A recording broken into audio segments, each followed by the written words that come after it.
오빠, 오늘 진짜 재미있었어. 우리 엄마도 오빠 마음에 들어하는 것 같더라. 오빠는 어땠어? 나도 즐거웠지. 어머님 인상 좋으시더라. 근데 어머님이 자영업 하신다고 해서 나는 그냥 식당이나 장사하시는 줄 알았는데. 그냥 장사하는 거나 똑같아. 별로 특별하게 생각할 필요 없어. 그렇긴 하지. 근데 나 이런 걸 완전 처음 경험해 보는 거라서 당황했어. 내가 뭔가 어머님 앞에서 실수한 건 없지? 아까 집에 있던 그걸 뭐라고 하는 거야? 뭐 어떤 거? 신당? 나도 뭐 엄마가 일하는 거 옆에서 보기만 했으니까 잘은 모르는데. 장군님 모시는 신당이야. 엄마가 가끔 제사도 드리고 그러는 곳이지. 나랑은 상관없는 거라서 사실 잘은 몰라. 아, 그렇구나. 나는 진짜 처음 보는 거라 아까 많이 당황했어. 자기가 그냥 자영업 하신다고만 말을 해서 무속인이라고는 상상도 못했다. 진짜 나 뭐 실수한 거 없지? 없다니까. 뭘 몇 번이나 물어봐. 옛날부터 친구들한테 엄마 무당이라고 하면 신기해하고 무서워하는 애들도 있어서 이래저래 귀찮은 일이 많이 생기더라고. 그래서 그냥 누가 엄마 직업 물어보면 자영업한다고 해버려? 오빠한테는 나중에 사실대로 말을 해줘야지 생각은 하고 있었는데. 어쩌다 보니 이렇게 됐네. 괜히 이것 때문에 생각 달라진 건 아니지? 당연히 아니지. 어머님은 어머님이고 너는 너니까. 근데 내가 진짜 이런 걸 잘 몰라서 물어보는 건데. 나중에 너도 어머님 하는 일 이어받아서 할 수도 있는 거야? 아, 오빠가 그것 때문에 걱정이었구나. 내가 신내림 받을 수도 있냐고? 걱정하지 마.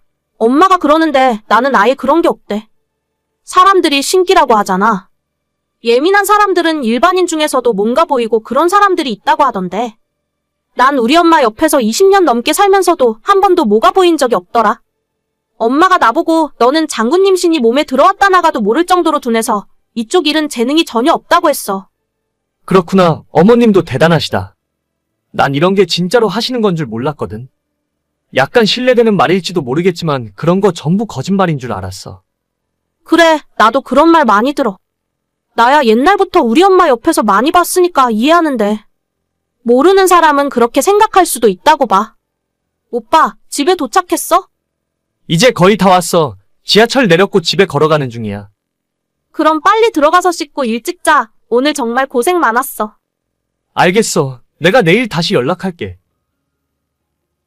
저는 2년 전에 만난 여자친구가 있습니다.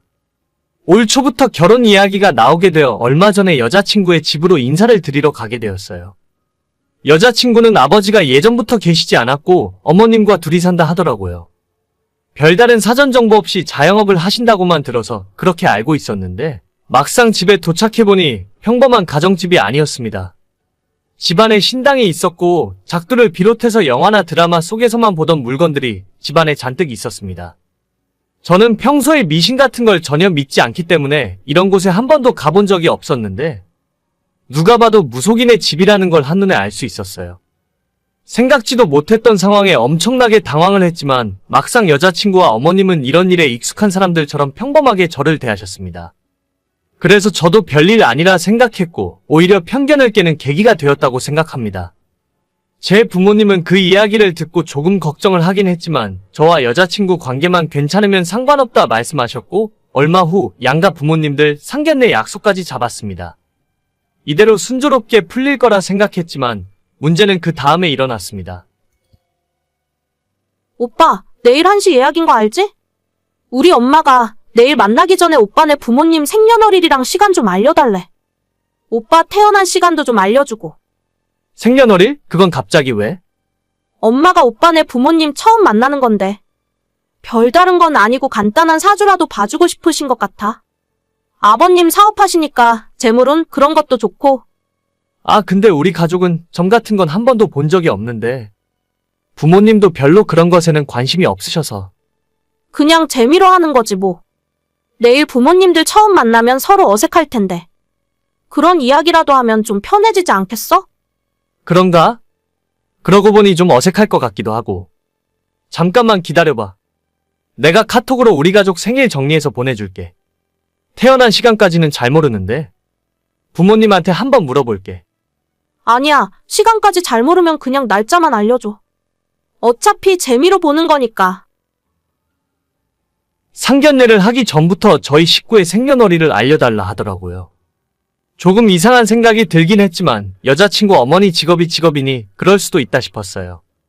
잠시 후에 여자친구에게 우리 식구 생일을 정리해서 보내줬고 다음날 상견례까지 다 마쳤지만 왠지 그 자리에서 사주에 대한 이야기는 전혀 한마디도 없었습니다.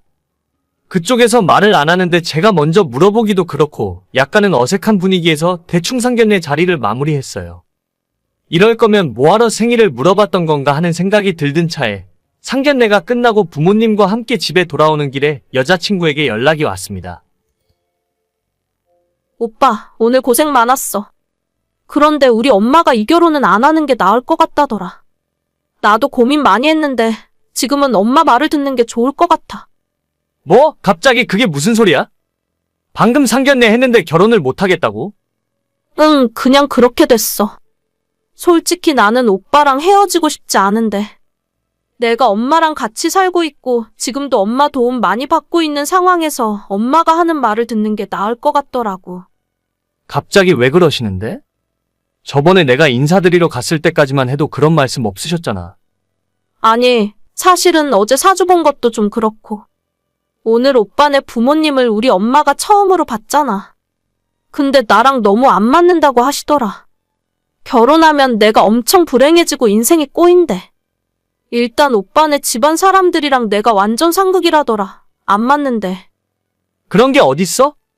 지금까지 우리 2년 만나면서 말다툼 한번 해본 적 없었잖아. 너랑 나랑 잘 맞는데 그게 무슨 소리야? 그냥 그렇게 됐어. 너무 많은 걸 물어보진 말아줘. 나도 마음이 너무 아파. 근데 어쩌겠어. 우리가 너무 안 맞는다고 하는데 헤어지는 게 맞지. 별다른 이유가 있는 것도 아니고 그냥 어머님이 보시기에 안 맞는다는 게 그 이유야? 대체 뭘 보셨길래 그래? 그걸 말로 설명이 안 돼. 엄마가 모시는 장군님이 보시기에 안 좋다고 말씀을 해주셨겠지. 내가 오빠랑 억지로 결혼하면 엄마가 나랑 인연 끊고 다신 안 보겠다고 하셔. 우리 엄마 한다면 하는 사람이거든. 아, 그럼 어쩔 수 없지. 나도 우리 부모님한테 잘 말씀드릴게. 근데 진짜 이게 맞는 건지 모르겠다. 평생 지금까지 엄마 말만 들으면서 살아왔고. 그래서 한 번도 후회한 적 없었던 것 같아. 이번에도 엄마 말 들을 거야. 그래, 너가 그렇게까지 말하는데 나도 더 이상 뭐라 할 말이 없네. 그냥 여기서 끝내자, 우리. 응, 알겠어. 이해해줘서 고마워. 아참, 오빠. 우리 엄마가 이 말 전해달라 하더라. 오빠 올해 운전 조심해. 차 사고 날 수도 있대. 그리고 여름엔 물 조심하고. 난 수영도 안 하는데 무슨 소리야? 아무튼 그렇다고. 이제 앞으로 연락하지 말자. 잘 지내, 오빠. 상견례 끝나자마자 1시간도 안 되어서 헤어지자 하더라고요. 뭐 세상에 이런 경우가 다 있나 싶고. 그 이유도 제가 듣기에는 너무나 황당했어요.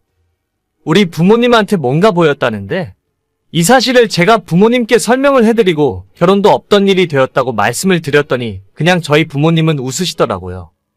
차라리 잘 됐다 생각하라며 괜히 골치 아픈 일에 엮이지 않아서 다행이라 하셨어요. 2년 만난 시간이 아깝긴 하지만 어쩌겠어요. 지금 와서 생각해보니 억지로 결혼을 한다고 해도 저런 사람들과 가족이 된다는 것이 순탄치는 않을 것 같습니다. 잘 끝났다고 생각하려고요. 앞으로 더 좋은 사람 만날 수 있는 액땜 했다 치고 잊어버리겠습니다. 오늘의 사연은 여기까지입니다. 구독과 좋아요, 알람 설정은 많은 힘이 됩니다. 다들 행복하시고 좋은 하루 되세요.